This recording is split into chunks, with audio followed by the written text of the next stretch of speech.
So hello hi, क्या हाल चाल everyone. My name is Gautam Lakhani and I welcome you all to restart with motion. तो भैया बहुत जल्द है अपना एसएसटी का एग्जाम और बच्चे हैं confuse print culture and the modern world chapter में। तो इस वीडियो को एंड तक देखना बहुत इंपॉर्टेंट है, बहुत जरूरी है, क्योंकि इस पूरे वीडियो के अंदर कंप्लीट चैप्टर का एक ब्रीफ एक्सप्लेनेशन तो मिलेगा ही साथ जो भी इंपॉर्टेंट बुक्स और ऑथर्स है उनके नाम भी आपको यहां पर देखने को मिलेंगे। तो चलिए शुरू करते हैं बिना टाइम वेस्ट करे। तो देखिए, कहानी की शुरुआत होती है सबसे पहले चाइना से। तो 594 एडी के अंदर प्रिंटिंग की शुरुआत हमें चाइना से होती हुई देखने को मिली। वुड ब्लॉक प्रिंटिंग यहां पर काफी ज्यादा फेमस हमें होता हुआ देखने को मिला। तो होता क्या था कि वुड ब्लॉक्स का इस्तेमाल करा जाता था, इंक के अंदर उनको डुबोया जाता था और उससे सीधा पेपर के ऊपर रब करके जो है प्रिंटिंग करी जाती थी। तो कुछ इस तरीके से अकॉर्डियन बुक्स चाइना के अंदर बहुत ज्यादा पॉपुलर थी और ये जिगजैग फॉर्मेट के अंदर इसलिए होती थी ताकि वुड ब्लॉक्स के जो इंक के इंप्रेशंस हैं वो पीछे वाले पेज के ऊपर ना पड़े।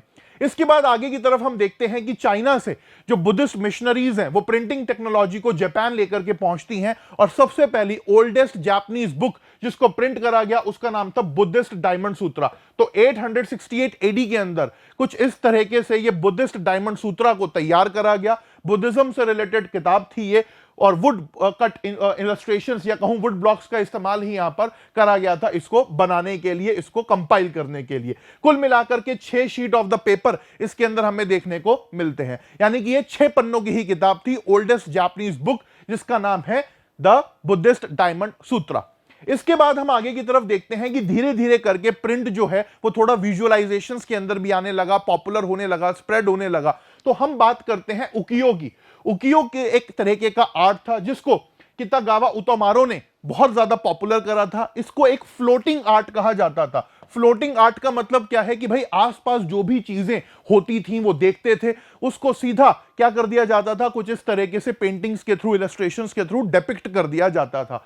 तो उकियो आर्ट फॉर्म जो है वो कितागावा उतोमारो की बनाई हुई थी। बहुत इंपॉर्टेंट है, बहुत ज्यादा कई बार क्वेश्चन यहां पर एग्जाम के अंदर हमें आता हुआ देखने को मिला है। इसके अलावा आगे की तरफ अगर हम चलते हैं तो हमें देखने को मिलता है त्रिपिटक कोरियाना के बारे में।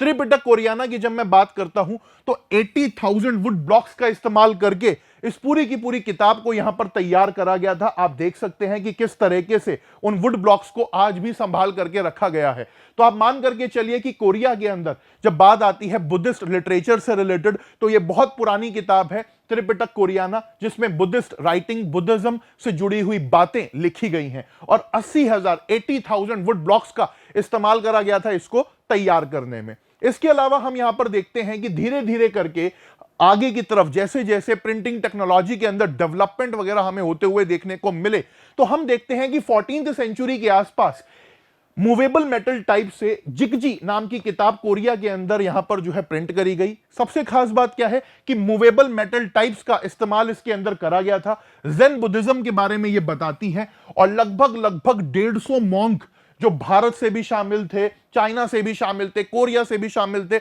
उन्होंने अपना कंट्रीब्यूशन इसके अंदर दिया। सो जिगजी मूवेबल मेटल टाइप को लेकर के सबसे पुरानी किताब है और यह बहुत इंपॉर्टेंट किताब है जिसके अंदर ज़ेन बुद्धिज्म के बारे में लिखा गया है। इसके अलावा हम आगे की तरफ अगर चलें तो मार्को पोलो के साथ जो प्रिंट टेक्नोलॉजी थी, वुड ब्लॉक प्रिंटिंग का जो आर्ट था वो चाइना से कहां पहुंचा भैया, इटली पहुंचा और आगे पूरे यूरोप के अंदर स्प्रेड होने लगा। आगे चल करके 1430s के दौरान गटनबर्ग भाई साहब ने ऑलिव प्रेस और वाइन प्रेस से इंस्पिरेशन लेकर के क्या किया, खुद अपनी एक प्रिंटिंग प्रेस तैयार करी जिसके अंदर मेटल टाइप्स का इस्तेमाल करा गया, मेटल मोल्ड्स का इस्तेमाल करा गया, क्या करने के लिए, प्रिंटिंग करने के लिए। तो पहली किताब जो गटनबर्ग की प्रिंटिंग प्रेस में छपी वो कौन थी, वो थी बाइबल। 180 कॉपी इन्होंने बाइबल की छापी, 3 साल का समय इसके लिए इनको लगा। आप देख सकते हैं कुछ इस तरीके से ये सिस्टम काम करता था और बहुत ही ब्यूटीफुल तरीके से यहां पर जो है मेटल का इस्तेमाल करके, मेटल मोल्ड्स का इस्तेमाल करके कुछ इस तरीके से जो है प्रिंटिंग वगैरह करी जाती थी। और इसको देखने से ऐसा ही लगता है कि ये मैन्युस्क्रिप्ट्स है, यानी कि ये बहुत ही परफेक्टली फिनिश्ड हम इसको कह सकते हैं। It was perfectly finished. तो ये एक बहुत इंपॉर्टेंट किताब हो जाती है किन भाई साहब की, गटनबर्ग भाई साहब के प्रिंटिंग प्रेस से तैयार हुई। इसके बाद आगे की तरफ अगर हम चलें तो हम देखेंगे कि आपकी बुक के अंदर एक पेंटिंग है जिसके अंदर जो है उस टाइम पर, यानी कि गटनबर्ग के टाइम पर जो प्रिंटिंग प्रेस जिस तरीके से काम करती थी उसका सीन दिखाया जा रहा है। तो आप यहां पर देख सकते हैं कि पीछे बैठे हुए लोग, यहां पर बैठे हुए लोग मोल्ड्स तैयार कर रहे हैं, इंक लगा रहे हैं। इधर बैठे हुए लोग खड़े हुए लोग जो है प्रिंटिंग कर रहे हैं, यहां पर कुछ लोग हैं जो क्या कर रहे हैं कि भैया पेपर्स को अरेंज कर रहे हैं, अलाइन कर रहे हैं। तो ये अंदर वन रूफ की किस तरीके से एक ही छत के नीचे प्रिंटिंग प्रेस काम करती थी, अलग अलग एक्टिविटीज उसकी हमें देखने को मिलती थी, वो यहां पर इस किताब के अंदर आपको या कहें इस पेंटिंग के अंदर आपको देखने को मिलेगा। इसके बाद अगर हम आगे की तरफ चलें तो देखिए जैसे जैसे प्रिंट पॉपुलर होने लगा, जैसे जैसे प्रिंट की रीच लोगों तक बढ़ने लगी, लोग पढ़ने लगे, तो यहां पर हमें रिलीजियस डिबेट्स होते हुए भी देखने को मिले। और 1517 की जब मैं बात करता हूं तो मार्टिन लूथर हमें यहां पर देखने को मिलते हैं, जिन्होंने रोमन कैथोलिक चर्च की बैड प्रैक्टिसेस को हाईलाइट करा। 95 थीसिस नाम का यहां पर एक पूरा टेस्टामेंट इन्होंने लिखा, जिसके अंदर इन्होंने क्या करा, रोमन कैथोलिक चर्च को क्रिटिसाइज करा, उसकी बैड प्रैक्टिसेस को क्रिटिसाइज करा। और हम यहां पर देखते हैं कि यहीं से शुरुआत होती है किसकी, प्रोटेस्टेंट रिफॉर्मेशन की। तो बात आती है मार्टिन लूथर से जुड़ी हुई, तो हम क्या कहेंगे कि 1517 में 1517 में इन्होंने 95 थीसिस नाम की किताब लिखी, जिसके अंदर रोमन कैथोलिक चर्च की बैड प्रैक्टिसेस को क्रिटिसाइज करा, और यहीं से प्रोटेस्टेंट रिफॉर्मेशन की शुरुआत हमें होती हुई देखने को मिली।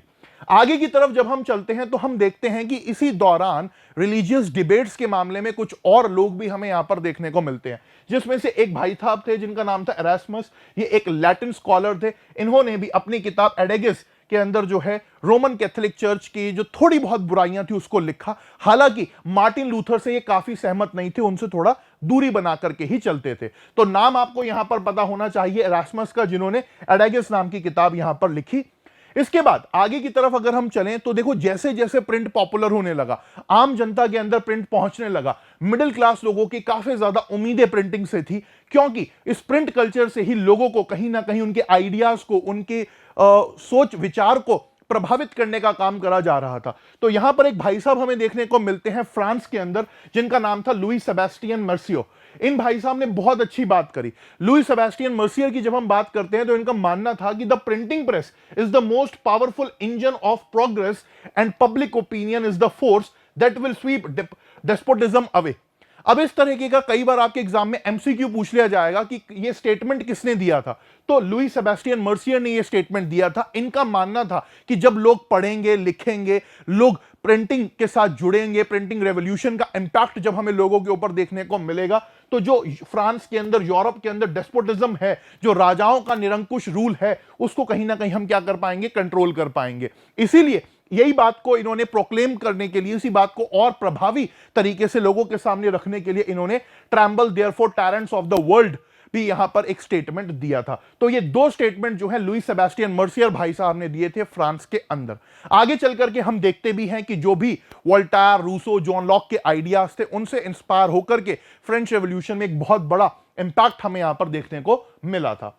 इसके बाद आप जब जानते हैं कि जब बात आती है पूरे के पूरे यूरोप के रोमांटिक नेशनलिज्म के दौरान, तो काफी सारे स्कॉलर्स ने बढ़ चढ़ करके उसके अंदर पार्टिसिपेट करा, काफी सारे फिलोसोफर्स थे जिन्होंने पार्टिसिपेट करा। उसी में से दो भाई थे ग्रिम ब्रदर्स। तो जर्मन रीजन की जब हम बात करते हैं तो ग्रिम ब्रदर्स ने पीजेंट्स के साथ मिलकर के, आम जनता के साथ मिलकर के फॉक टेल्स वगैरह जो है यहां पर कंपाइल करी। 1812 के अंदर इन्होंने अपनी फॉक टेल्स को पब्लिक करा, और हम देखते हैं कि जो फ्रेंच डोमिनेशन था, फ्रेंच डोमिनेशन के खिलाफ, किसके खिलाफ, फ्रेंच डोमिनेशन के खिलाफ इन्होंने अपना ये एक तरीके से कंपाइलेशन तैयार करा, ताकि जर्मन भाषा को प्रमोट करा जा सके, जर्मन लैंग्वेज का सहारा लिया जा सके।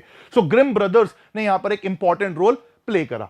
आगे चलते हैं हम इसी कहानी में, तो हम देखते हैं कि प्रिंट आगे चल करके विमेन की लाइफ में भी एक बहुत बड़ा इंपैक्ट डालता है। महिलाओं के जीवन से जुड़ी हुई बातें लोगों के सामने रखी जाने लगी। काफी सारे विमेन राइटर्स यहां पर हमें पॉपुलर होते हुए देखने को मिले, जिनमें से ब्रॉन्ट सिस्टर्स, जॉर्ज एलियट और साथ ही साथ जेन ऑस्टिन हमें देखने को मिलते हैं।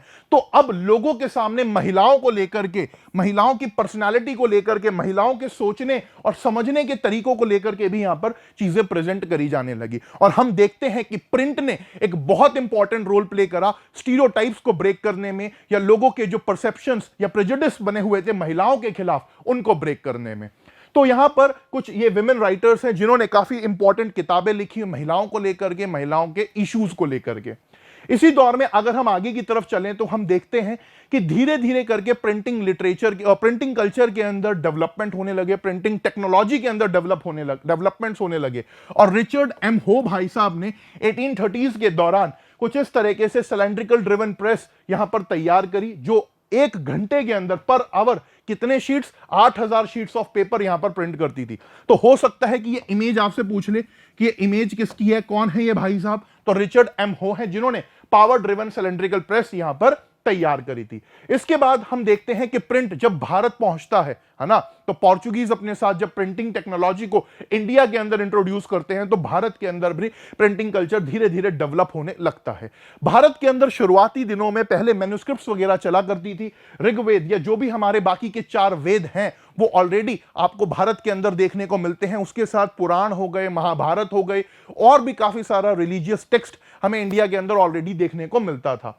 बट गोवा के अंदर पहली बार पोर्चुगीज मिशनरीज अपने साथ क्या लेकर के आई, प्रिंटिंग प्रेस लेकर के आई, और देखते ही देखते ये काफी ज्यादा पॉपुलर होने लगा। शुरुआत में इन्होंने कोंकणी भाषा के अंदर जो है एक तरीके से क्या किया, बाइबल और उसके इंटरप्रिटेशंस वगैरह करे, आम जनता के अंदर क्रिश्चियनिटी का मैसेज स्प्रेड करने का काम करा। और हम देखते हैं कि 1674 तक 50 के आसपास की किताबें जो है कोंकणी और कन्नड़ भाषा के अंदर पब्लिक करी जा चुकी थी।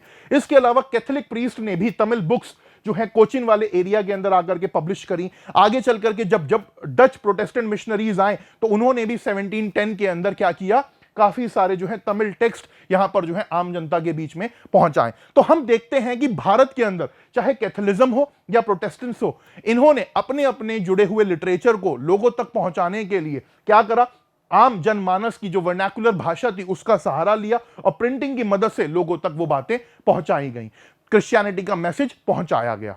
आगे चलते हैं, हम देखते हैं कि भारत के अंदर जो एक किताब हमें यहां पर मैन्युस्क्रिप्ट हमें यहां पर देखने को मिलती है, वो है the pages of from the Diwan of Hafiz.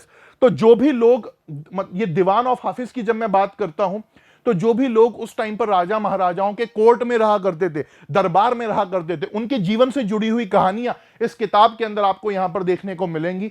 तो ये जो दीवान किताब है हाफिज भाई साहब की, इसके अंदर बहुत ही ब्यूटीफुल तरीके से जो उस टाइम पर राजा महाराजाओं के दरबारों में लोग रहते थे, उनके जीवन के बारे में, उनके लाइफस्टाइल के बारे में बताया गया है कि कितने बड़े चमचे थे, क्या करते थे, क्या नहीं करते थे।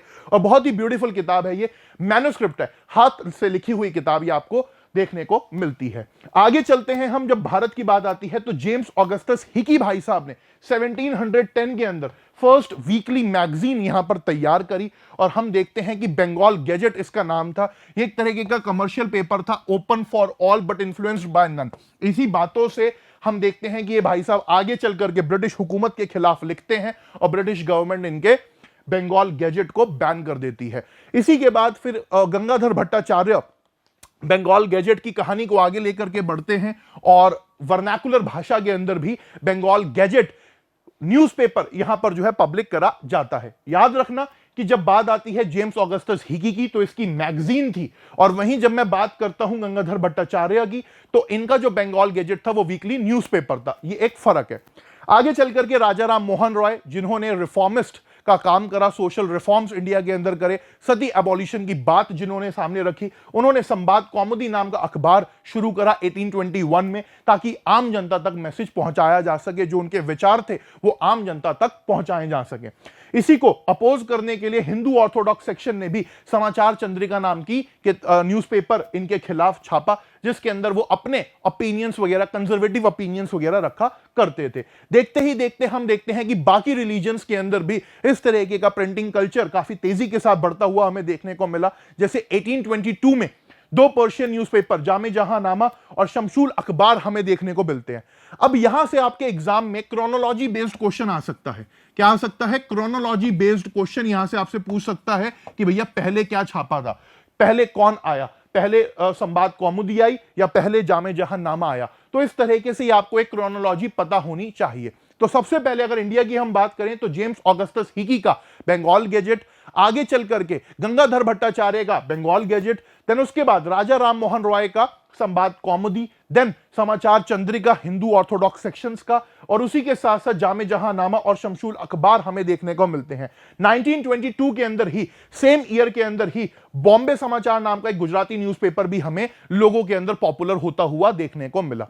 इसी बीच जब देखा गया कि भैया मुस्लिम रूल कहीं ना कहीं डिक्लाइन कर चुका है, अब भारत के अंदर अंग्रेजी हुकूमत है, तो एक तरीके से इस्लाम को बचाने के लिए, इस्लाम कल्चर को बचाने के लिए देवबंद सेमिनारी आगे चल करके एस्टैब्लिश करी गई 1867 में, जिसने मुस्लिम्स को वे ऑफ लिविंग समझाने के लिए कि आप किस तरीके से जिए, थाउजेंड्स ऑफ फतवाज वगैरह जो है यहां पर इशू करे। इन फतवाज के थ्रू क्या करा गया, इस्लाम के हिसाब से आपको कैसे जीवन जीना है वो यहां पर सिखाया गया, आम जनता तक उसका मैसेज पहुंचाया गया। तो ये राजा राम मोहन रॉय की पेंटिंग है, ये भी आपको यहां पर पता होनी चाहिए।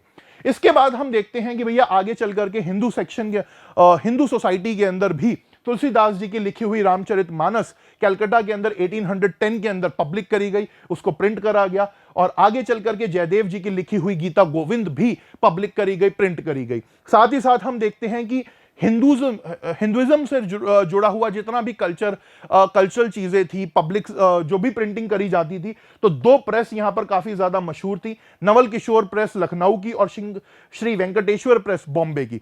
तो ये दो प्रिंटिंग प्रेस जो है हिंदू रिलीजन से रिलेटेड जो भी यहां पर चीजें प्रिंट करी जाती थी, जो भी चीजें यहां पर एक तरीके से धर्म से जुड़ी हुई थी, उनको यहीं पर ही प्रिंट करा जाता था। इसके अलावा हम देखते हैं और भी जनरल्स आगे चल करके पब्लिक करे जाने लगे। महिलाओं के जीवन से जुड़ी हुई बातें यहां पर हमें देखने को मिली। अगर हम बंगाल की ही बात करें तो हम देखते हैं कि बंगाल के अंदर राजसुंदरी देवी, जो कि एक बहुत ही यंग एज के अंदर जिनकी शादी हो जाती है, वो बताती हैं कि किस तरीके से उनका घर परिवार जो है वो एक ऑर्थोडॉक्स है, किस तरीके से किचन में चौरी चुप के बैठ करके सीक्रेसी से वो पढ़ाई करती हैं। और उन्होंने पहली ऑटोबायोग्राफी अपनी यहां पर लिखी, अमर जीवन। तो यह कहना बिल्कुल भी गलत नहीं होगा कि जो राजसुंदरी देवी जी की किताब है अमर जीवन, यह पहली विमेन ऑटोबायोग्राफी है जो हमें देखने को यहां पर मिलती है। 1876 के अंदर इसको क्या करा गया था, प्रिंट करा गया था, पब्लिक करा गया था। इसी तरीके से अगर हम देखें तो यह बंगाली लैंग्वेज की पहली फुल लेंथ ऑटोबायोग्राफी है, जैसे कि मैंने आपको बताया। आगे चल करके 1860s में और भी बंगाली विमेन ने अपनी अपनी जीवन के बारे में लिखा, जैसे कि कैलाश बासिनी देवी हो गई। उन्होंने बताया कि किस तरीके से महिलाओं को घर पर रखा जाता है, किस तरीके से उनके साथ एक तरीके से भेदभाव करा जाता है, और बहुत सारी बातें बताई गई कि कैसे घर के काम कराए जाते हैं। तो बेसिकली विमेन इश्यूज को लेकर के इन महिलाओं ने लिखा। आगे चल करके 1880s के अंदर हम देखते हैं कि महाराष्ट्र के अंदर हम देखते हैं ताराबाई शिंदे को, पंडिता रमाबाई जी को। तो ताराबाई शिंदे जी ने, पंडिता रमाबाई जी ने बताया कि upper class Hindu section society के अंदर किस तरीके से जो है हिंदू विमेन्स के साथ ट्रीट करा जाता है, स्पेशली विडोज, यानी कि वो महिलाएं जिनके हस्बैंड्स की डेथ हो गई है, उनके साथ किस तरीके से समाज के अंदर ट्रीटमेंट करा जाता है, क्या भेदभाव उनको देखने को मिलता है।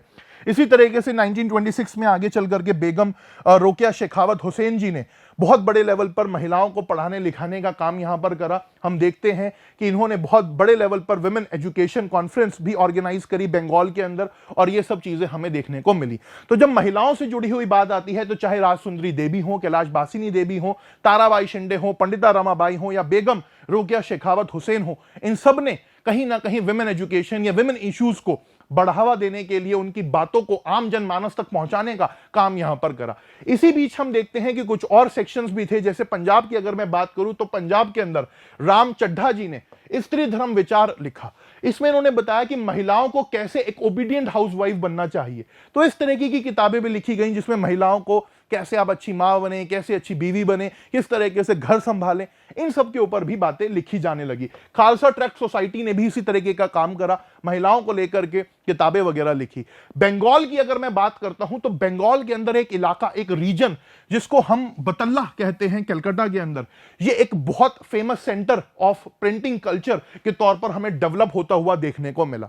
अब महिलाओं के बाद जब बात आती है vulnerable sections of the society की, समाज के वल्नरेबल लोग, बैकवर्ड कम्युनिटीज, उनके अधिकारों को लिखते हुए भी हम देखते हैं कि चाहे ज्योतिबा फुले रहे हो, इन्होंने महाराष्ट्र के अंदर लोअर कास्ट या बैकवर्ड कम्युनिटीज के साथ जो भेदभाव होता था, कास्ट बेस्ड डिस्क्रिमिनेशन होता था, उसके बारे में अपनी किताब गुलामगिरी के अंदर 1871 में लिखा।